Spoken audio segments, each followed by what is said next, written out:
of our first stops was to the Church of Our Lady, which was a beautiful 13th century church that has undergone various expansions and renovations over the years, which has added to its grandeur and splendor. As you can see, the details up close here, it's just absolutely stunning. It's built primarily in the Gothic style, as evidenced by the sharp points over the windows.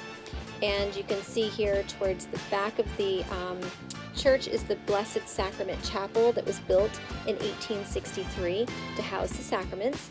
And you can see the gorgeous stained glass windows, the paintings. Again, everything is super ornate and in that high Gothic style.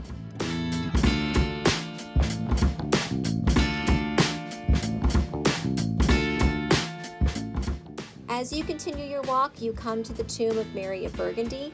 After she fell from her horse, she died on March 27, 1482, and was just 25 years old, but had ruled the Low Countries since the death of her father, Charles the Bold, in 1477.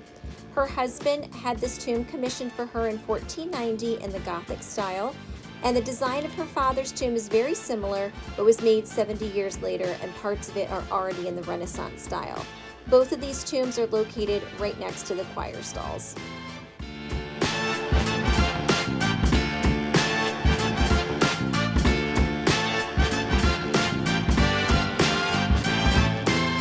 You come across this amazing sculpture by Michelangelo. Yes, you heard correct, the actual Michelangelo. It's titled The Madonna with Child. It is the first of only a few works by Michelangelo that actually left Italy during his lifetime. It was kind of a happy accident. It was supposed to be for somebody else who unfortunately did not have a lot of money to pay for it, and a couple of merchants from the town were happening to pass through, saw the sculpture, inquired about it, and Michelangelo sold it to them. It was the equivalent of a year and a half's wages for an artisan at the time. But this family was super happy to donate it to the church, and you can still see it there today. It's actually really beautiful. We happened to be there right when the sun was hitting it just right, and it was lovely.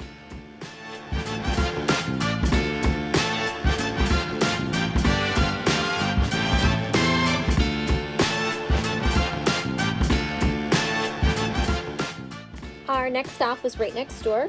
It's called the Gruuthusemuseum. It is actually part of a 15th century palace, and we loved it because it offered us a glimpse into the lavish lifestyle of the elite during the Renaissance era. There's these really cool statues on the fireplaces. Everything's intricately carved, so many details, so many things to look at. It's just kind of hard to decide where to look at next. But I felt like a lot of these statues had some great character. Looking outside, you get to see these beautiful views of the town. There's samples of the beautiful antique lace, and the museum is designed to really give you a history of the local town and to understand a little bit about the guilds and the people that used to live there that kind of founded this whole region. I really love this grand hallway. As you stand here in the middle and you look over, we're heading towards the front entry here. So if you were standing below and looking up, this is what you would be seeing. Beautiful tapestries on the wall, these ornate doors, absolutely stunning. And as you head down the hall, you come to the 15th century oratory. The person that lived in this palace was an advisor to the Duke, and as a person in power, he was able to have this private viewing room so that he could watch the church service below without ever having to leave the palace.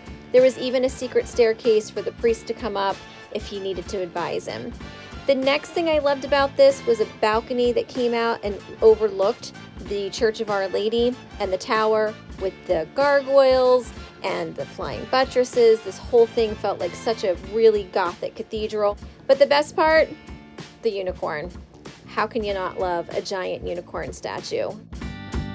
Bruges was an excellent town. You can see that giant bell tower pretty much anywhere that you are. The guild houses are spectacular. They really were outstanding even in cloudy weather. Absolutely loved it. Bruges was one of my favorite towns that I've ever been in. It was really, really hard for me to leave. I wanted to stay there for a few days. It was definitely the oldest city I've been in, and I really had an excellent visit there.